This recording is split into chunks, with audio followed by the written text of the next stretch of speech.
एक बार की बात है, जब गौतम बुद्ध ध्यान के द्वारा आत्मज्ञान को प्राप्त कर चुके थे, तो वे भ्रमण करते करते अपने शिष्यों के साथ एक राज्य में पहुंच जाते हैं।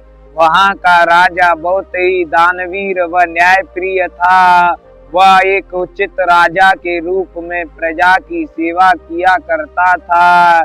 जैसे ही उसे ज्ञात होता है कि गौतम बुद्ध उसके राज्य में आए हैं, तो वह उनके स्वागत के लिए प्रस्तुत हो जाता है।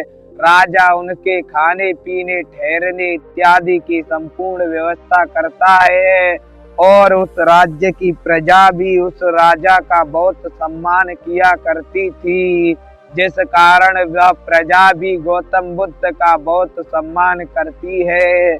अब गौतम बुद्ध उस नगर से प्रस्थान करने लगते हैं। अभी गौतम बुद्ध थोड़ी ही दूरी पर पहुंचे हुए थे कि तभी एक बकरा गौतम बुद्ध के पास आ जाता है। वह बकरा बहुत ही कांप रहा था, उसके हाथ पैर कांप रहे थे। गौतम बुद्ध उस बकरे को पकड़कर अपनी गोदी में बिठा लेते हैं। तभी राजा का सैनिक उस बकरे के पीछे पीछे आता है और गौतम बुद्ध से कहता है, हे महात्मन, आप इस बकरे को छोड़ दो। तब गौतम बुद्ध कहते हैं कि आखिर तुम इस बकरे को कहाँ ले जा रहे हो? तब वह सैनिक कहता है कि हम इस बकरे की बलि देना चाहते हैं। उसकी ऐसी बातें सुनकर गौतम बुद्ध को आश्चर्य होता है और फिर पूछते हैं कि भला इसकी बलि देने से तुम्हें क्या प्राप्त होगा? तब वह सैनिक बिना कुछ बताए उस बकरे को गौतम बुद्ध से बलपूर्वक छिड़ाने का प्रयत्न करता है और कहता है, यह हमारे राजा का आदेश है। अगर तुम इस बकरे को मुझे नहीं दोगे तो मजबूरन मुझे तुम्हें दंड देना पड़ेगा। उसकी ऐसी बातें सुनकर गौतम बुद्ध उस बकरे को उस सैनिक को दे देते हैं। फिर जब गौतम बुद्ध के शिष्य उनसे पूछते हैं कि आखिर तुमने उस बकरे को क्यों दे दिया? क्या तुम्हें उसके दंड की धमकी से भय लग गया?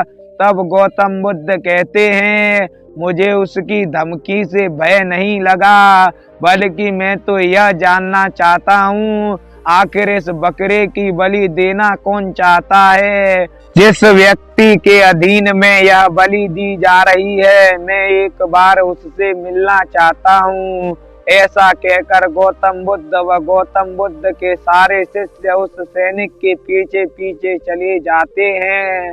तो वह गौतम बुद्ध देखते हैं कि यह तो वही राजा है जिसने हमारा बहुत सारा मान सम्मान किया था। बकरे को बलि देने वाले स्थान पर रख दिया जाता है और बकरे की बलि लेने वाला प्रहार करता है। जैसे ही वह तलवार से प्रहार करता है, गौतम बुद्ध जाकर उसे अपने हाथों से रोक लेते हैं और कहते हैं, तुम्हें इसके प्राण लेने का कोई अधिकार नहीं है। तो वह बलि देने वाला कहता है, यह तो हमारे राजा की आज्ञा है और राजा की आज्ञा मानना ही हमारा धर्म है। तब गौतम बुद्ध उस राजा से कहते हैं कि हे राजन, हम तुम्हारे राज्य में आए, हमें बहुत सारा मान सम्मान मिला, तो हमने सोचा कि तुम एक अच्छे और न्यायप्रिय राजा हो, परंतु तुम तो एक दुष्ट व्यक्ति हो। तुम्हारा चरित्र अच्छा नहीं है और नहीं तुम एक राजा के पद पर बैठने योग्य हो। तब वह राजा बहुत ही करुणा भरे स्वर से कहता है कि हे बुद्ध, मुझसे ऐसा क्या अपराध हो गया जो आप ऐसे कटु वचन कह रहे हो? अगर मुझसे कोई अपराध हुआ है तो मैं उसके लिए क्षमा चाहता हूँ। तब गौतम बुद्ध कहते हैं कि तुम इस बकरे की बलि क्यों देना चाहते हो? तब राजा कहता है कि मैं इस बकरे की बलि इसलिए देना चाहता हूँ क्योंकि इसकी बलि के कारण हमारे राज्य पर आने वाली सारी विपदाएं आपदाएं टलती रहेंगी।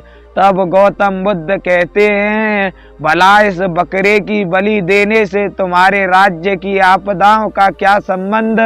अगर मैं तुम्हारी बलि दूं और ये कहूं कि इस राज्य के लिए अगर तुम अपनी बलि दोगे तो इस राज्य में कभी कोई आपदा नहीं आएगी, तो क्या तुम अपनी बलि देने दोगे? बुद्ध की ऐसी बातें सुनकर राजा अचंभित रह जाता है और अपनी गलती के लिए क्षमा मांगता है और उस बकरे को छोड़ने का आदेश देता है। फिर गौतम बुद्ध कहते हैं, जिस प्रकार मनुष्यों का जीवन अति मूल्य है, उसी प्रकार जानवरों का जीवन भी अति मूल्य है।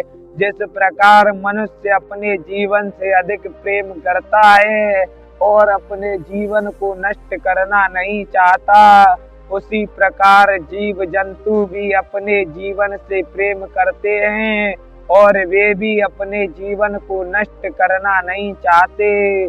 तो आज के बाद कभी भी किसी भी जीव जंतु की बलि मत देना। जीवन सबका अमूल्य होता है, चाहे वो मनुष्य हो या जीव जंतु। ऐसा कहकर गौतम बुद्ध वहां से चले जाते हैं।